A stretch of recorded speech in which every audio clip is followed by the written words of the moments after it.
Hey, what's up guys, welcome back to another video. So ഇന്നത്തെ video കൂടെ നമ്മൾ നോക്കാൻ പോകുന്നത് സ്ട്രോബ് ഇഫക്റ്റ് നമുക്ക് എങ്ങനെ ആഫ്റ്റർ എഫക്ട്സ് ഉപയോഗിച്ച് പ്രീമിയർ പ്രോ ഉപയോഗിച്ച് എങ്ങനെ സ്ട്രോബ് ഇഫക്റ്റ് ചെയ്യാൻ പറ്റുമെന്നാണ് നോക്കാൻ പോകുന്നത്.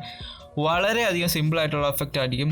നിങ്ങൾ ഒത്തിരി മ്യൂസിക് വീഡിയോസിലും അതേപോലെ തന്നെ യൂട്യൂബിലുള്ള ട്രാവലിംഗ് വീഡിയോസ് സിനിമയിലൊക്കെ കണ്ടിട്ടുള്ള ഒരു എഫക്റ്റാണ് സ്ട്രോബ് ഇഫക്റ്റ്. എങ്ങനെയാണ് ചെയ്യേണ്ടതെന്ന് ഇന്നത്തെ വീഡിയോ ഞാൻ നിങ്ങൾക്ക് കാണിച്ചു തരാം. സ്ട്രോബ് ഇഫക്റ്റ് നമുക്ക് 3 മെത്തേഡിലൂടെ ചെയ്യാം, 3 മെത്തേഡ്സ്.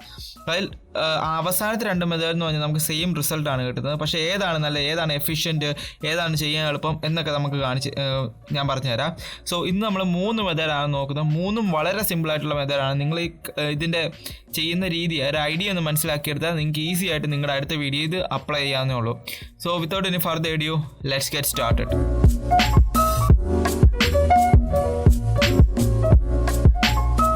സോ ഞാൻ ഇവിടെ ഒരു 2 ക്ലിപ്സും പിന്നെ ഒരു സോങ് ഇവിടെ ഇമ്പോർട്ട് ചെയ്ത് വെച്ചിട്ടുണ്ട്.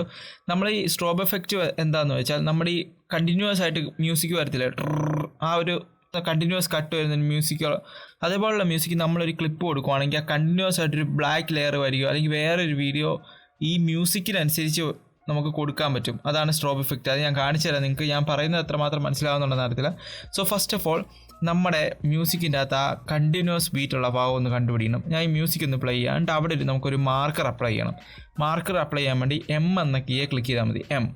ഓക്കെ, ഞാൻ ആദ്യം ഇതൊന്ന് പ്ലേ ചെയ്യാം.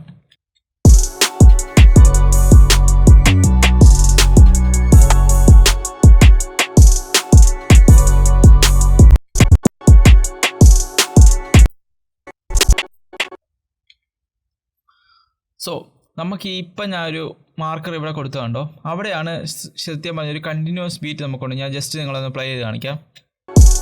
കണ്ടോ, ആ ഒരു ടൈപ്പ് സൗണ്ട് നമുക്ക് വരുന്നുണ്ട്. സോ അങ്ങോട്ട് നമുക്ക് നമ്മുടെ ക്ലിപ്പ് ആഡ് ചെയ്യാം. ഓക്കെ, ഇതാണ് നമ്മുടെ ഫസ്റ്റ് ക്ലിപ്പ്. ഇവിടെ നമുക്ക് ആഡ് ചെയ്യാം. ഓക്കെ, ഈ സ്ട്രോബ് എഫക്റ്റ് ആഡ് ചെയ്യാൻ വേണ്ടി ഫസ്റ്റ് മെത്തേഡ് നമുക്ക് യൂസ് ചെയ്യാം. നമുക്ക് വേറൊരു വീഡിയോ നമുക്ക് ആ പ്ലേസിൽ നമുക്ക് കൊണ്ടുവരാൻ സാധിക്കും. അതിനുവേണ്ടി ഞാൻ വേറൊരു വീഡിയോ ഇങ്ങോട്ട് ഇമ്പോർട്ട് ചെയ്തു. എന്നിട്ട് എന്താ ചെയ്യേണ്ടതെന്ന് വെച്ചാൽ, നമ്മുടെ ഇഫക്റ്റ് സ്റ്റാർട്ട് ചെയ്യുന്നതിന് ഒരു ഫ്രെയിം മുമ്പേ കട്ട് ചെയ്ത്, പിന്നെ ഇഫക്റ്റ് അവസാനിക്കുന്ന ഇവിടെയാണ്, അതിന് ഒരു ഫ്രെയിം മാറ്റി കട്ട് ചെയ്തു. എന്നിട്ട് ബാക്കി 2 വശം ഞാൻ ഡിലീറ്റ് ചെയ്തു. സോ ഈ ഒരു മുകളിലത്തെ ക്ലിപ്പ് കിടക്കുന്ന ഭാഗത്താണ് നമ്മുടെ ഇഫക്റ്റ് കൊടുക്കേണ്ടത്. വളരെയധികം സിമ്പിളായിട്ട് കൊടുക്കാം. നമുക്ക് ആദ്യത്തെ ഫ്രെയിമിൽ ചെല്ലുക, ഒരു ഫ്രെയിം മുമ്പോട്ട് ചെല്ലുക, CA ക്ലിക്ക് ചെയ്യുക. അപ്പോൾ നമുക്ക് കട്ട് ടൂൾ കിട്ടും. കട്ട് ചെയ്യുക, ഒരു ഫ്രെയിം മുമ്പോട്ട് പോവുക, കട്ട് ചെയ്യുക, ഒരു ഫ്രെയിം മുമ്പോട്ട് പോവുക, കട്ട് ചെയ്യുക, ഒരു ഫ്രെയിം മുമ്പോട്ട് പോവുക, കട്ട് ചെയ്യുക. അങ്ങനെ നമ്മൾ ഇത് തീരുന്നോടം വരെ നമുക്ക് കട്ട് ചെയ്യാം.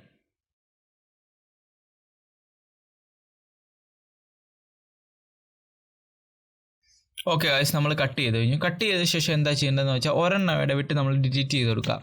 ഓക്കെ, ഒരെണ്ണം ഇടവിട്ട് അടുത്തത് നമ്മൾ ഒരേ ക്ലിപ്പ് ഡിലീറ്റ് ചെയ്ത് വിടുക. ഓക്കെ, നമ്മൾ ഡിലീറ്റ് ചെയ്ത് കഴിഞ്ഞു. ഞാൻ ജസ്റ്റ് നിങ്ങളൊന്ന് പ്ലേ ചെയ്ത് കാണിക്കാം. പക്ഷേ ഈ മ്യൂസിക്കായിട്ട് അത്ര സിങ്ക് ആകുന്നില്ല. എനിക്ക് വേറെ ഒരു മ്യൂസിക് കിട്ടിയില്ല. അതാണ് ഞാൻ ഇത് തന്നെ യൂസ് ചെയ്തത്. നിങ്ങൾ ഉപയോഗിക്കുമ്പോഴത്തേനും നിങ്ങളുടെ മ്യൂസിക്കായിട്ട് കറക്റ്റ് സിങ്ക് ആകുന്നുണ്ടോ നോക്കുക. ഈ മ്യൂസിക്കിൻ്റെ ബീറ്റ് അനുസരിച്ച് ഇത് സിങ്ക് ആകുന്നില്ല എങ്കിൽ പോലും കുഴപ്പമില്ല. ഞാൻ പറയുന്ന കാര്യം നിങ്ങൾക്ക് മനസ്സിലാകുന്നുണ്ടെന്ന് കരുതുന്നു. ആ ഒരു സ്ട്രോബ് ഇഫക്റ്റ് നമുക്ക് കിട്ടിക്കഴിഞ്ഞു. സോ ഇതാണ് ഫസ്റ്റ് മെത്തേഡ്. നമുക്ക് വേറൊരു വീഡിയോ യൂസ് ചെയ്ത് നമുക്ക് സ്ട്രോബ് ഇഫക്റ്റ് അപ്ലൈ ചെയ്യാം. ഓക്കെ, ഇനിയിപ്പോൾ നമുക്ക് എന്താ ചെയ്യേണ്ടതെന്ന് വെച്ചാൽ രണ്ടാമത്തെ മെത്തേഡ് നോക്കാം. രണ്ടാമത്തെ മെത്തേഡ് എന്ന് വെച്ചാൽ ഒരു ബ്ലാക്ക് ലെയർ ഉപയോഗിച്ച് എങ്ങനെ നമുക്ക് സ്ട്രോബ് ഇഫക്റ്റ് അപ്ലൈ ചെയ്യാൻ നോക്കാം. അതിനുവേണ്ടി പ്രൊജക്റ്റിലേക്ക് പോവുക, right click, new item click ചെയ്തിട്ട് ബ്ലാക്ക് വീഡിയോ എന്ന് പറയുന്ന ഓപ്ഷൻ ഉണ്ട്, അത് ക്ലിക്ക് ചെയ്യാം. സോ ഓക്കെ കൊടുക്കുക. നേരെ ഡ്രാഗ് ചെയ്ത് ഇപ്പം ചെയ്ത അതേ പരിപാടി തന്നെ നമുക്ക് ചെയ്യാം. ഇപ്പോൾ ചെയ്ത പോലെ തന്നെ നമുക്ക് അപ്ലൈ ചെയ്യാം. സോ അതിനുവേണ്ടി ഞാൻ ഫസ്റ്റ് ഫ്രെയിം പോയി, അടുത്ത ഫ്രെയിം എടുത്തു, കട്ട് ചെയ്തു, അടുത്ത ഫ്രെയിം എടുത്ത് കട്ട് ചെയ്ത്, അങ്ങനെ മൊത്തം ചെയ്യുവാണ്. ജസ്റ്റ് ഞാൻ കട്ട് ചെയ്തു. ഇനി ഒരെണ്ണം ഇടവിട്ട് ഡിലീറ്റ് ചെയ്യണം. നമ്മൾ ഡിലീറ്റ് ചെയ്ത് കഴിഞ്ഞ് ജസ്റ്റ് നിങ്ങളൊന്ന് പ്ലേ ചെയ്ത് കാണിക്കാം. നമ്മളൊരു ബ്ലാക്ക് ലെയർ ഉപയോഗിച്ച് ഡിലീറ്റ് ചെയ്തു.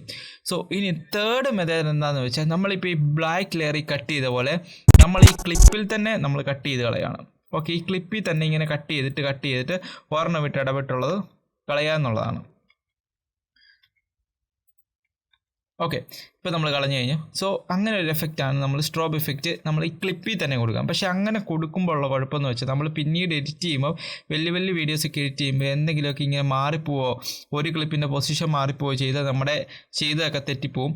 അതേപോലെ തന്നെ നമ്മൾ ഈ ബ്ലാക്ക് ലെയർ ഉപയോഗിച്ച് ചെയ്തുള്ള ഒരു ഗുണമെന്ന് വെച്ചാൽ ബ്ലാക്ക് ലെയർ സെലക്ട് ചെയ്തിട്ട് റൈറ്റ് ക്ലിക്ക് കൊടുത്തിട്ട് നെക്സ്റ്റ് കൊടുക്കുവാണെങ്കിൽ നമുക്ക് അങ്ങനെ ഒരു ക്ലിപ്പ് നമുക്ക് കിട്ടും. നമുക്കിനി ഇത് വേറെ എവിടെയെങ്കിലും കൊണ്ട് അപ്ലൈ ചെയ്യണമെങ്കിൽ നേരെ ഷിഫ്റ്റ് ഓൾട്ട് ഹോൾഡ് ചെയ്ത് പിടിച്ചുകൊണ്ട് വേറെ എവിടെയെങ്കിലും ഡ്രാഗ് ചെയ്തുകൊണ്ടിട്ടാൽ നമുക്ക് അവിടെ ഈ സെയിം ഇഫക്റ്റ് നമുക്ക് യൂസ് ചെയ്യാൻ പറ്റും. അതാണ് നമ്മൾ ബ്ലാക്ക് ലെയർ യൂസ് ചെയ്തു അല്ലെങ്കിൽ വേറൊരു ക്ലിപ്പ് ചെയ്ത് യൂസ് ചെയ്ത് സ്ട്രോബ് എഫക്റ്റ് ചെയ്തുള്ള ഗുണം. അല്ലാതെ നമ്മൾ നമ്മുടെ ഈ സെയിം ഇഫക്റ്റ് ക്ലിപ്പിൽ തന്നെ നമ്മൾ ഇതുപോലെ കട്ട് ചെയ്ത് ചെയ്യുവാണെങ്കിൽ നമുക്ക് ഒരിക്കലും അങ്ങനെ എടുത്ത് മാറ്റാൻ പറ്റത്തില്ല. സോ ഞാൻ എപ്പോഴും റെക്കമെൻഡ് ചെയ്യുന്നുണ്ടെങ്കിൽ ഒരു ബ്ലാക്ക് ലെയർ ഉപയോഗിച്ച് നിങ്ങൾ സ്ട്രോബ് എഫക്റ്റ് ചെയ്യുക, അല്ലെങ്കിൽ വേറൊരു ക്ലിപ്പ് ഉപയോഗിച്ച് നിങ്ങൾ സ്ട്രോബ് എഫക്റ്റ് ചെയ്യുക. സോ എന്താണ് സ്ട്രോബ് എഫക്റ്റ്, എങ്ങനെ നമുക്ക് പ്രീമിയർ പ്രോയിൽ നമുക്കിത് അടിപൊളിയായിട്ട് ചെയ്യാം. നിങ്ങൾക്കിത് വേറെ വീഡിയോ എഡിറ്റിംഗ് സോഫ്റ്റ്വെയറിലും യൂസ് ചെയ്യാം കേട്ടോ, ഈ സെയിം ടെക്നിക്ക്. ഓക്കെ, അപ്പോൾ മനസ്സിലായെന്ന് കരുതുന്നു. അപ്പോൾ ഇതിനെക്കുറിച്ച് എന്തെങ്കിലും ഡൗട്ട് ഉണ്ടെങ്കിൽ താഴെ കമൻറ്റ് ചെയ്യാം. So see you guys on my next video. Till then piece.